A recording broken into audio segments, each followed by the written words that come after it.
눈부터 땀이 주룩 밥은 어디로 가나 몰라 선풍기는 합되고 에어컨은 전기 먹보 그래도 우린 괜찮아 평화교회 성도님들 기도하면 시원해져 아니 그건 아니지만 여름아 덤벼라 웃음으로 다 이겨줄게 성령 파워 빵빵 터져 에어컨 저리 가라 수박 한 통 깨먹으며 배꼽 잡고 웃어보자 주님 사랑 에너지로 더위 따위 녹여버려 뜨거운 아스팔트 위 발바닥은 지글지글 모기는 윙윙 날아와 내 피를 탐내지만 우린 찬양으로 물리쳐 모기약은 필수지 말씀 묵상하면 땀속 그건 좀 더 생각해볼게 여름아 덤벼라 웃음으로 다 이겨줄게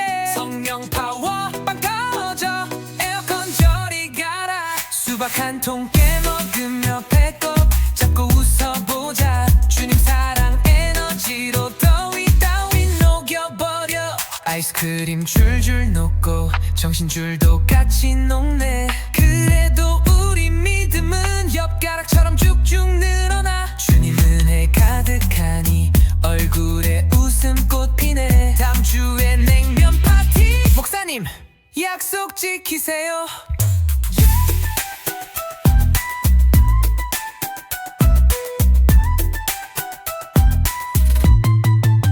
여름아 덤벼라 웃음으로 다 이겨줄게 성령 파워 깡 터져 에어컨 저리 가라 수박 한 통 깨먹으며 배꼽 잡고 웃어보자 주님 사랑 에너지로 더위 따위 녹여버려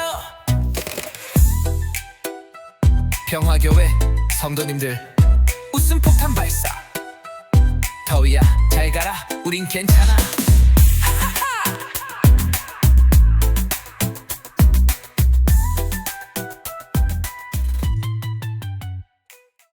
샬롬, 우리와 함께 계시는 하나님을 찬양합니다. 오늘 읽을 말씀은 역대하 25장에서 28장과 시편 116편입니다. 아마샤와 우시야, 요담, 아하스, 히스기야 5명의 왕이 나옵니다. 대부분 처음에는 율법과 선지자의 말에 귀 기울였던 신실한 왕이었지만 요담을 제외하고는 대부분 말년에 넘어지고 말았습니다. 요담은 화려한 업적이나 긴 기록은 없지만 끝까지 신실했던 왕으로 평가받습니다. 시편 116편은 생명을 위협하는 위기에서 구원받은 경험을 바탕으로 하나님께 감사와 찬양을 드리는 내용을 담고 있습니다. 오늘 읽을 철로 역정은 아름다운 궁전에서의 이야기입니다. 우리를 사랑하시는 하나님의 말씀을 끝까지 신실하게 믿고 순종하는 삶이 되시기를 소원합니다. 사랑하고 축복합니다. 제25장 아마샤가 왕위에 오를 때 나이가 25세라 예루살렘에서 29년 동안 다스리니라. 그의 어머니의 이름은 여호아단이요 예루살렘 사람이더라. 아마샤가 여호와께서 보시기에 정직하게 행하기는 하였으나 온전한 마음으로 행하지 아니하였더라. 그의 나라가 굳게 섬에 그의 부왕을 죽인 신하들을 죽였으나 그들의 자녀들은 죽이지 아니하였으니 이는 모세의 율법책에 기록된 대로 함이라. 곧 여호와께서 명령하여 이르시기를 자녀로 말미암아 아버지를 죽이지 말 것이요 아버지로 말미암아 자녀를 죽이지 말 것이라. 오직 각 사람은 자기의 죄로 말미암아 죽을 것이리라. 아마샤가 유다 사람들을 모으고 그 여러 족속을 따라 천부장들과 백부장들을 세우되 유다와 베냐민을 함께 그리하고 20세 이상으로 계수하여 창과 방패를 잡고 능히 전장에 나갈 만한 자 30만 명을 얻고 또 은 100달란트로 이스라엘 나라에서 큰 용사 10만 명을 고용하였더니 어떤 하나님의 사람이 아마샤에게 나와서 이르되 왕이여, 이스라엘 군대를 왕과 함께 가게 하지 마옵소서. 여호와께서는 이스라엘 곧 온 에브라임 자손과 함께 하지 아니하시나니 왕이 만일 가시거든 힘써 싸우소서. 하나님이 왕을 적군 앞에 엎드러지게 하시리이다. 하나님은 능히 돕기도 하시고 능히 패하게도 하시나이다. 하니 아마샤가 하나님의 사람에게 이르되 내가 100달란트를 이스라엘 군대에게 주었으니 어찌할까? 여호와께서 능히 이보다 많은 것을 왕에게 주실 수 있나이다. 아마샤가 이에 에브라임에서 자기에게 온 군대를 나누어 그들의 고향으로 돌아가게 하였더니 그 무리가 유다 사람에게 심히 노하여 분연히 고향으로 돌아갔더라. 아마샤가 담력을 내어 그의 백성을 거느리고 소금 골짜기에 이르러 세일 자손 10,000명을 죽이고 유다 자손이 또 10,000명을 사로잡아가지고 바위 꼭대기에 올라가서 거기서 밀쳐 내려뜨려서 그들의 온몸이 부서지게 하였더라. 아마샤가 자기와 함께 전장에 나가지 못하게 하고 돌려보낸 군사들이 사마리아에서부터 벳호론까지 유다 성읍들을 약탈하고 사람 3,000명을 죽이고 물건을 많이 노력하였더라. 아마샤가 에돔 사람들을 죽이고 돌아올 때 세일 자손의 신들을 가져와서 자기의 신으로 세우고 그것들 앞에 경배하며 분향한지라. 그러므로 여호와께서 아마샤에게 진노하사 한 선지자를 그에게 보내시니 그가 이르되 저 백성의 신들이 그들의 백성을 왕의 손에서 능히 구원하지 못하였거늘 왕은 어찌하여 그 신들에게 구하나이까? 선지자가 아직 그에게 말할 때 왕이 그에게 이르되 우리가 너를 왕의 모사로 삼았느냐 그치라. 어찌하여 맞으라 하느냐? 선지자가 그치며 이르되 왕이 이를 행하고 나의 경고를 듣지 아니하니 하나님이 왕을 멸하시기로 작정하신 줄 아노라. 유다 왕 아마샤가 상의하고 예후의 손자 여호아하스의 아들 이스라엘 왕 요아스에게 사신을 보내어 이르되 오라, 서로 대면하자. 이스라엘 왕 요아스가 유다 왕 아마샤에게 사람을 보내어 이르되 레바논 가시나무가 레바논 백향목에게 전가를 보내어 이르기를 내 딸을 내 아들에게 주어 아내로 삼게 하라 하였더니 레바논 들짐승이 지나가다가 그 가시나무를 짓밟았느니라. 내가 에돔 사람들을 쳤다고 내 마음이 교만하여 자긍하는도다. 내 궁에나 있으라. 어찌하여 화를 자초하여 너와 유다가 함께 망하고자 하느냐? 하나 아마샤가 듣지 아니하였으니 이는 하나님께로 말미암은 것이라. 그들이 에돔 신들에게 구하였으므로 그 대적의 손에 넘기려 하심이더라. 이스라엘 왕 요아스가 올라와서 유다 왕 아마샤와 더불어 유다의 벳세메스에서 대면하였더니 유다가 이스라엘 앞에서 패하여 각기 장막으로 도망한지라. 이스라엘 왕 요아스가 벳세메스에서 여호아하스의 손자 요아스의 아들 유다 왕 아마샤를 사로잡고 예루살렘에 이르러 예루살렘 성벽을 에브라임 문에서부터 성모퉁이 문까지 400규빗을 헐고 또 하나님의 전 안에서 오벳에돔이 지키는 모든 금은과 그릇과 왕궁의 재물을 빼앗고 또 사람들을 볼모로 잡아가지고 사마리아로 돌아갔더라. 이스라엘 왕 요아하스의 아들 요아스가 죽은 후에도 유다 왕 요아스의 아들 아마샤가 15년간 생존하였더라. 아마샤의 이외의 처음부터 끝까지의 행적은 유다와 이스라엘 열왕기에 기록되지 아니하였느냐. 아마샤가 돌아서서 여호와를 버린 후로부터 예루살렘에서 무리가 그를 반역하였으므로 그가 라기스로 도망하였더니 반역한 무리가 사람을 라기스로 따라보내어 그를 거기서 죽이게 하고 그의 시체를 말에 실어다가 그의 조상들과 함께 유다 성읍에 장사하였더라. 제26장. 유다 온 백성이 나이가 16세 된 우시야를 세워 그의 아버지 아마샤를 대신하여 왕으로 삼으니 아마샤 왕이 그의 열조들의 묘실에 누운 후에 우시야가 엘롯을 건축하여 유다에 돌렸더라. 우시야가 왕위에 오를 때 나이가 16세라. 예루살렘에서 52년간 다스리니라. 그의 어머니의 이름은 여골리아요 예루살렘 사람이더라. 우시야가 그의 아버지 아마샤의 모든 행위대로 여호와 보시기에 정직하게 행하며 하나님의 묵시를 밝히 아는 스가랴가 사는 날에 하나님을 찾았고 그가 여호와를 찾을 동안에는 하나님이 형통하게 하셨더라. 우시야가 나가서 블레셋 사람들과 싸우고 가드 성벽과 야브네 성벽과 아스돗 성벽을 털고 아스돗 땅과 블레셋 사람들 가운데 성읍들을 건축하며 하나님이 그를 도우사 블레셋 사람들과 구르바알에 거주하는 아라비아 사람들과 마온 사람들을 치게 하신지라. 암몬 사람들이 우시야에게 조공을 바치매 우시야가 매우 강성하여 이름이 애굽 변방까지 퍼졌더라. 우시야가 예루살렘에서 성모퉁이 문과 골짜기 문과 성구비에 망대를 세워 견고하게 하고 또 광야에 망대를 세우고 무릉덩이를 많이 파고 고원과 평지에 가축을 많이 길렀으며 또 여러 산과 좋은 밭에 농부와 포도원을 다스리는 자들을 두었으니 농사를 좋아함이었더라. 우시야에게 또 싸우는 군사가 있으니 서기관 여이엘과 병영장 마세야가 직접 조사한 수효대로 왕의 지휘관 하나니아의 휘하에 속하여 떼를 지어 나가서 싸우는 자라. 족장의 총수가 2,600명이니 모두 큰 용사요. 그의 휘하의 군대가 30만 7,500명이라. 건장하고 싸움에 능하여 왕을 도와 적을 치는 자이며 우시야가 그의 온 군대를 위하여 방패와 창과 투구와 갑옷과 활과 물매 돌을 준비하고 또 예루살렘에서 재주 있는 사람들에게 무기를 고안하게 하여 망대와 성곽 위에 두어 화살과 큰 돌을 쏘고 던지게 하였으니 그의 이름이 멀리 퍼짐은 기이한 도우심을 얻어 강성하여짐이었더라. 그가 강성하여짐에 그의 마음이 교만하여 악을 행하여 그의 하나님 여호와께 범죄하되 곧 여호와의 성전에 들어가서 향단에 분향하려 한지라. 제사장 아사랴가 여호와의 용맹한 제사장 80명을 들고 그의 뒤를 따라 들어가서 우시야 왕 곁에 서서 그에게 이르되, 우시하여, 여호와께 분향하는 일은 왕이 할 바가 아니오. 오직 분향하기 위하여 구별함을 받은 아론의 자손 제사장들이 할 바니 성소에서 나가소서. 왕이 범죄하였으니 하나님 여호와에게서 영광을 얻지 못하리이다.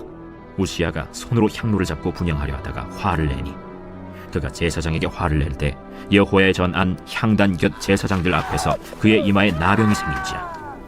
대제사장 아사랴와 모든 제사장이 왕의 이마에 나병이 생겼음을 보고 성전에서 급히 쫓아내고 여호와께서 치심으로 왕도 속히 나가니라.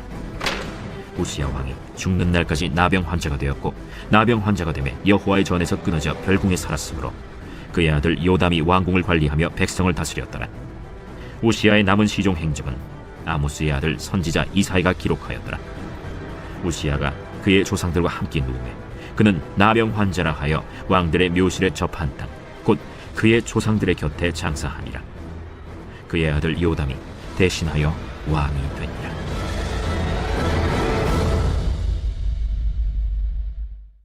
제27장. 요담이 왕위에 오를 때 나이가 25세라. 예루살렘에서 16년 동안 다스리니라. 그의 어머니의 이름은 여루사요 사독의 딸이더라. 요담이 그의 아버지 우시야의 모든 행위대로 여호와 보시기에 정직하게 행하였으나 여호와의 성전에는 들어가지 아니하였고 백성은 여전히 부패하였더라. 그가 여호와의 전 윗문을 건축하고 또 오벨 성벽을 많이 증축하고 유다 산중의 성읍들을 건축하며 숲을 가운데 견고한 진영들과 망대를 건축하고 암몬 자손의 왕과 더불어 싸워 그들을 이겼더니 그 해에 암몬 자손이 은 100달란트와 밀 10,000고루와 보리 10,000고루를 바쳤고 제2년과 제3년에도 암몬 자손이 그와 같이 바쳤더라.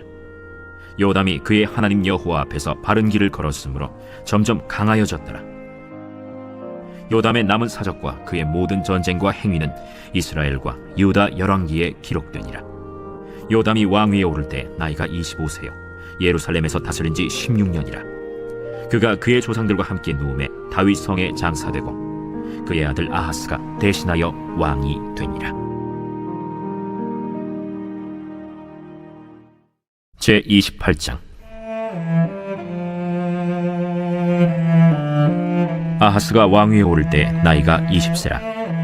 예루살렘에서 16년 동안 다스렸으나 그의 조상 다윗과 같이 아니하여 여호와 보시기에 정직하게 행하지 아니하고 이스라엘 왕들의 길로 행하여 바알들의 우상을 부어 만들고 또 흰놈의 아들 골짜기에서 분향하고 여호와께서 이스라엘 자손 앞에서 쫓아내신 이방 사람들의 가증한 일을 본받아 그의 자녀들을 불사르고 또 산당과 작은 산 위와 모든 푸른 나무 아래에서 제사를 드리며 분향하니라. 그러므로 그의 하나님 여호와께서 그를 아람 왕의 손에 넘기심에 그들이 쳐서 심히 많은 무리를 사로잡아 다메섹으로 갔으며 또 이스라엘 왕의 손에 넘기심에 그가 쳐서 크게 사륙하였으니 이는 그의 조상들의 하나님 여호와를 버렸음이라. 르말야의 아들 베가가 유다에서 하루 동안에 용사 12만 명을 죽였으며 에브라임의 용사 시그리는 왕의 아들 마세야와 국내 대신 아스리감과 총리 대신 엘가나를 죽였더라. 이스라엘 자손이 그들의 형제 중에서 그들의 아내와 자녀를 합하여 20만 명을 사로잡고 그들의 재물을 많이 노략하여 사마리아로 가져가니 그곳에 여호와의 선지자가 있는데 이름은 오데시라. 그가 사마리아로 돌아오는 군대를 영접하고 그들에게 이르되, 너의 조상이 하나님 여호와께서 유다에게 진노하셨으므로 너의 손에 넘기셨거늘 너의 노기가 충천하여 사육하고 이제 너희가 또 유다와 예루살렘 백성들을 압제하여 노예로 삼고자 생각하는도다. 그러나 너희는 너희의 하나님 여호와께 범죄함이 없느냐? 그런즉 너희는 내 말을 듣고 너희의 형제들 중에서 사로잡아온 포로를 놓아 돌아가게 하라. 여호와의 진노가 너희에게 임박하였느니라. 에브라임 자손의 우두머리 몇 사람 곧 요하난의 아들 아사랴와 무실레못의 아들 베레기야와 살룸의 아들 여히스기야와 하들레의 아들 아마사가 일어나서 전장에서 돌아오는 자들을 막으며 그들에게 이르되, 너희는 이 포로를 이리로 끌어들이지 못하리라. 너희가 행하는 일이 우리를 여호와께 허물이 있게 함이니 우리의 죄와 허물을 더하게 함이로다. 우리의 허물이 이미 커서 진노하심이 이스라엘에게 임박하였느니라. 이에 무기를 가진 사람들이 포로와 노략한 물건을 방백들과 온 회중 앞에 둔지라. 이 위에 이름이 기록된 자들이 일어나서 포로를 맞고 노략하여 온 것 중에서 옷을 가져다가 벗은 자들에게 입히며 신을 신기며 먹이고 마시게 하며 기름을 바르고 그 약한 자들은 모두 나귀에 태워 데리고 종려나무 성 여리고에 이르러 그의 형제에게 돌려준 후에 사마리아로 돌아갔더라. 그때 아하스 왕이 아수르 왕에게 사람을 보내어 도와주기를 구하였으니 이는 에돔 사람들이 다시 와서 유다를 치고 그의 백성을 사로잡았음이며 블레셋 사람들도 유다의 평지와 남방 성읍들을 침노하여 벳세메스와 아얄론과 그데롯과 소고 및 그 주변 마을들과 딥나 및 그 주변 마을들과 김소 및 그 주변 마을들을 점령하고 거기에 살았으니 이는 이스라엘 왕 아하스가 유다에서 망령되이 행하여 여호와께 크게 범죄하였으므로 여호와께서 유다를 낮추심이라. 아수르 왕 디글랏 빌레살이 그에게 이르렀으나 돕지 아니하고 도리어 그를 공격하였더라. 아하스가 여호와의 전과 왕궁과 방백들의 집에서 재물을 가져다가 아수르 왕에게 주었으나 그에게 유익이 없었더라. 이 아하스 왕이 곤고할 때 더욱 여호와께 범죄하여 자기를 친 다메섹 신들에게 제사하여 이르되 아람 왕들의 신들이 그들을 도왔으니 나도 그 신에게 제사하여 나를 돕게 하리라 하였으나 그 신이 아하스와 온 이스라엘을 망하게 하였더라. 아하스가 하나님의 전의 기구들을 모아 하나님의 전의 기구들을 부수고 또 여호와의 전 문들을 닫고 예루살렘 구성마다 제단을 쌓고 유다 각 성읍에 산당을 세워 다른 신에게 분향하여 그의 조상들의 하나님 여호와를 진노하게 하였더라. 아하스의 남은 시종 사적과 모든 행위는 유다와 이스라엘 열왕기에 기록되니라. 아하스가 그의 조상들과 함께 누우매 이스라엘 왕들의 묘실에 들이지 아니하고 예루살렘 성에 장사하였더라. 그의 아들 히스기야가 대신하여 왕이 되니라.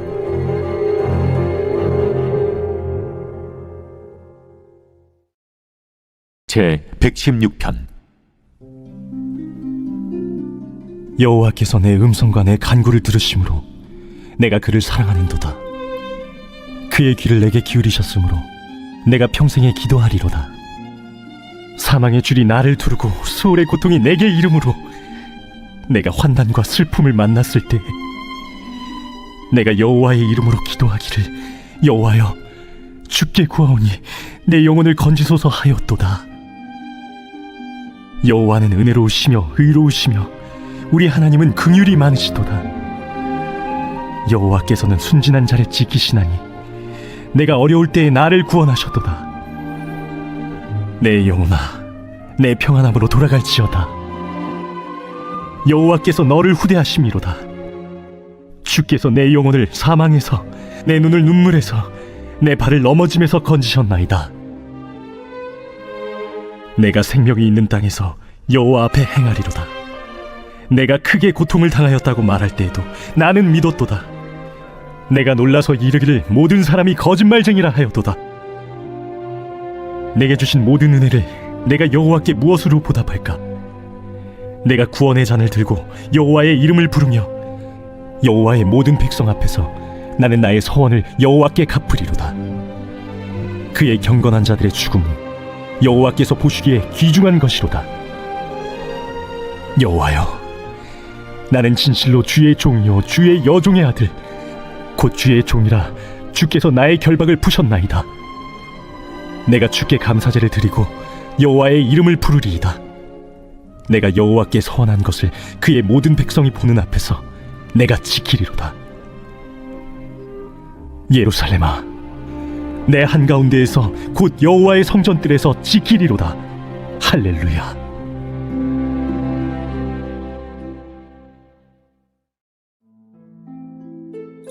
여덟 번째, 아름다움이란 궁전에 도착하다.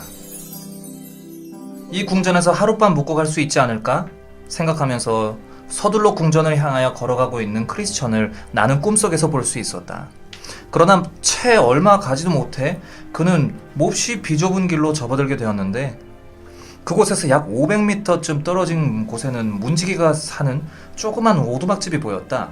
그가 걷고 있는 좁은 길의 앞쪽을 주의 깊게 살펴보니 두 마리의 사자가 길을 막고 누워 있었다. 불신과 겁쟁이가 깜짝 놀라서 되돌아선 위험이 저거였구나. 하고 생각하자 크리스천은 더럽 겁이 나기 시작했다. 자기 앞에는 이제 죽음만이 있다고 생각하면서 자신도 불신이나 겁쟁이처럼 되돌아갈까 하고 궁리를 했다. 그러나 크리스천이 그가 멈추어 선 곳에서 다시 되돌아가려는 듯한 모습을 보게 된 문지기는 그의 이름은 경계였다. 크리스천을 향하여 소리를 질렀다. 저기요! 아니 당신은 그렇게도 용기가 없으세요? 저 앞에 있는 사자들은요 사슬에 묶여있으니까 무서워할 필요가 전혀 없습니다. 믿는 자들의 신앙을 시험해보고 믿지 않는 자들을 가려내기 위해서 사자들을 묶어놓은 거니까요. 저기 저 보이시죠? 길의 한가운데 그쪽으로 쭉 오시면 아무런 상처도 입지 않고 안전하게 지나갈 수 있을 겁니다. 나는 크리스천이 아주 조심스럽게 길 한가운데로 걸어가면서 두려움에 떨고 있는 것을 보았다. 그러나 사자들은 으르렁거리기만 할 뿐 아무런 해도 끼치지를 못했다. 크리스천은 계속 걸어가서 문지기가 살고 있는 오두막집의 문 앞에 이르러 손뼉을 치면서 그를 불러내었다. 선생님, 이 집은 무슨 집입니까? 오늘 밤 여기에서 묵을 수 있을까요? 그러자 문지기가 대답했다. 이 집은요 산의 주인 되시는 분이 지으신 집인데 순례자들에게 안도감과 평안한 휴식을 보장하기 위해서 세워진 집이에요. 그런데 당신은 어디에서 왔으며 또 어디로 가는 길입니까? 저는 멸망의 도시로부터 와가지고 시온산을 향하여 가는 길입니다. 그러니까 벌써 날이 저물었으니까 하룻밤만 묵고 갈게요. 예. 당신의 이름은 뭐죠? 지금 제 이름은 크리스천인데 처음에 제 이름은 은혜 없음이었습니다. 저는 하나님께서 셈의 장막으로 가서 살라고 말씀하신 야벨 쪽의 후손입니다. 아니 그런데 무슨 일로 이렇게 늦으셨어요? 벌써 해가 저물었는데요. 제가 좀 더 일찍 올 수도 있었는데 진짜 제가 얼마나 어리석고 가엾은 인간이지. 제가 산 중턱에 있는 정자에서 그만 깜빡 잠이 들어서 이렇게 늦어졌습니다. 뿐만 아니라 잠자는 동안 귀중한 증서인 이 두루마리를 떨어뜨린 것도 모르고 길을 떠났다가 산 꼭대기까지 올라와서야 두루마리가 온데간데 없어진 것을 알게 된 것이 저를 이만큼 지체시켰습니다. 결국 저는 이 쓰디쓴 슬픔을 되새기면서 잠자던 정자로 다시 되돌아갔습니다. 근데 다행히도 두루마리를 이렇게 다시 찾아서 왔습니다. 그렇다면은 이 댁에 있는 분들 중에 한 사나이를 한번 불러봅시다. 그분께서 당신의 이야기를 좀 호의적으로 받아들여 주신다면은 당신은 이 댁의 규칙에 따라서 이 댁에 있는 가족 전부를 만나게 될 수가 있어요. 그리하여 경계라는 문지기가 종을 울리자 그 소리를 듣고 신중이라는 이름에 듬직하고 아주 멋진 청년이 나와서 무슨 일이냐고 물었다. 그러자 문지기가 다음과 같이 설명해 주었다. 예. 이분은 멸망의 도시에서 떠나서 시온산을 향하여 여행하시는 분인데요. 지금 너무 피곤하고 날도 이미 저물어가지고 하룻밤만 좀 어떻게 여기서 묵고 가기를 간청하고 있습니다. 그래서 저는 당신을 불러드린다고 했죠. 그리고 당신과 얘기를 나눠본 후에 이 집의 규칙에 따라서 적절한 결정을 내려주실 거라는 것도 제가 미리 말해놨습니다. 그러자 신중이라는 이름의 청년이 크리스천에게 어디서 왔으며 어디로 가는 중이냐고 물었다. 그리하여 크리스천은 그가 어떻게 해서 이 길로 들어서게 되었는지를 설명해 주었다. 청년은 또 오는 도중에 무엇을 보았고 누구누구를 만나게 되었느냐고 물었으므로 크리스천은 자세하게 이야기를 들려주었다. 듣자하니 이 집은 언덕의 주인 되시는 분이 순례자들의 휴식과 안정을 위해 세운 집이라고 하니 하룻밤만 여기서 묵고 가기를 간절히 소망하노라고 했다. 그러자 청년은 미소를 지었는데 아름다운 두 눈에는 눈물이 어려 있었다. 잠시 후 청년이 제가 집안 식구 2-3명을 더 불러오겠습니다. 하고 말하면서 문 쪽으로 달려가더니 분별, 경건, 자애라고 부르는 세 처녀를 불러내었다. 그들은 그와 잠시 더 이야기를 나눈 뒤 그를 가족에게로 데려갔다. 크리스천이 집의 문턱에 다다르자 많은 가족들이 반갑게 인사를 하면서 주님의 축복을 받으신 분이여 어서 들어오십시오. 이 집은 당신과 같이 피곤에 지친 순례자들을 편히 쉬어가게 하려고 언덕의 주인께서 세워놓은 집입니다. 하고 말했다. 크리스천은 머리를 숙여 그들에게 인사하고 그들을 따라 집 안으로 들어갔다. 그가 방 안으로 들어가 자리에 앉자 그들은 마실 것을 갖다 주면서 저녁 식사가 준비될 때까지 시간이 좀 남아있으니 그 시간을 가장 유익하게 보내기 위해서 몇몇 처녀들과 더불어 특별한 이야기를 나누었으면 좋겠다고 청해하였다. 크리스천은 기꺼이 응해주었다. 그들은 경건과 분별과 자애라는 이름의 아가씨들을 지명하여 크리스천과 대화를 시작하게 했는데 그들의 이야기는 이러하였다. 어서오세요, 선한 크리스천 선생님. 오늘 저희가 당신을 호의적으로 받아들이고 집 안으로 모셔드렸으니 저희들의 부족한 경험과 지식을 넓혀주기 위해 당신이 순례의 여정 중에 겪은 이야기를 들려주시면 무척 감사하겠습니다. 당연하죠. 기꺼이 그렇게 하겠습니다. 당신들의 마음이 너무 착해서 호의를 이렇게 베풀어 주시니까 너무 기쁩니다. 처음에 당신으로 하여금 순례의 여정을 택하도록 한 것은 어떤 동기에서였나요? 제가 사는 고장인 멸망의 도시에 계속 머물러 있으면 피할 수 없는 파멸에 이르게 되리라는 무서운 목소리가 제 귀에서 떠나지 않았기 때문에 결국 이렇게 떠나오게 되었습니다. 그렇다면 고향을 떠나올 때 어째서 하필 이 길을 택하게 되었나요? 그것은 하나님의 섭리에 의해서였습니다.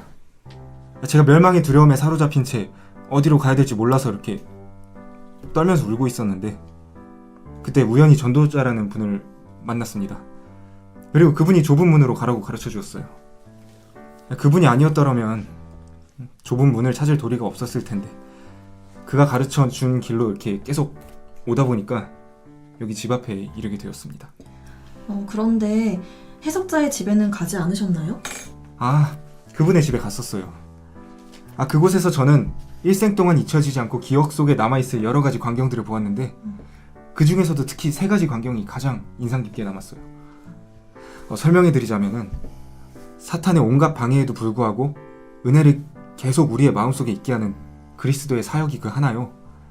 또 하나님의 자비를 소망할 수 없을 정도로 많은 죄를 지은 사람의 모습이 또 하나고 또 마지막으로는 잠자는 중에 최후의 심판날을 목격한 사람의 광경입니다. 그렇다면 그 꿈꾼 사람의 이야기도 들어보셨어요? 물론 들었죠. 제 생각에도 그것은 너무 무서운 것이었어요. 그의 이야기를 듣는 동안 제 마음이 너무 아팠지만 그래도 들은 것을 저는 기쁘게 여기고 있습니다. 해석자의 집에서 본 것은 그것이 전부였습니까? 아니요. 그 밖에도 많이 있었어요. 해석자께서는 제 손을 잡고 아주 웅장한 궁전 앞으로 인도해 주셨는데 그 안에는 황금빛 의복을 입은 사람들이 유유히 뜰을 거닐고 있었습니다. 많은 사람들이 그 궁전 안으로 들어가고자 했지만 문을 지키고 서 있는 무장한 병사들 때문에 아무도 감히 그 안으로 들어가지 못하고 있었어요. 그때 한 용감한 사나이가 나타났습니다. 그는 그를 저지하려는 무장한 군인들과 치열하게 싸움을 벌인 끝에 그들을 무찌르고 궁전 안으로 들어갔습니다. 저는 그 궁한 사람들이 그를 환영하는 것과 그가 영광의 면류관을 차지하는 모습을 보았어요. 그런 광경은 제 마음을 몹시 사로잡았어요. 앞으로 가야 할 길이 남아있지 않았었다면 그 친절하신 해석자의 집에서 저는 1년 12달이라도 더 머물러 있었을 거예요. 그 밖에도 오시는 도중에 무엇을 보셨어요? 여러 가지를 봤죠. 그 댁을 떠난 지 얼마 되지 않아서 제 생각에는 누군가 피를 흘리면서 고통스럽게 나무 위에 이렇게 못 박혀 있는 것을 본 것 같았습니다. 그런데 그분을 바라보자마자 제 등에서 짐이 떨어져 나가는 거예요. 저는 그때까지 등에 지어진 무거운 짐 때문에 신음하고 있었기 때문에 너무 놀라우면서도 한편으로는 깊이 감사하지 않을 수 없었습니다. 차마 보기에 가슴 아파서 참을 수 없는 광경이었지만 십자가에 달리신 그분의 모습을 계속 보고 있는데 광채를 바라는 3사람이 제게 다가오는 것이었어요. 그들 중에 한 분이 제 죄가 사함을 받았다고 증명해 주셨고 또 다른 한 분은 제가 걸치고 있던 이 누더기 옷을 벗겨서 지금 보시는 것과 같은 이 아름답게 수놓인 겉옷을 입혀주셨고 3번째 분은 제 이마에 있는 바로 이 증표를 찍어주고 또 봉인된 두루마리를 주셨습니다. 이렇게 말하면서 그는 가슴 속에 품고 있던 두루마리를 꺼내 그녀에게 보여주었다.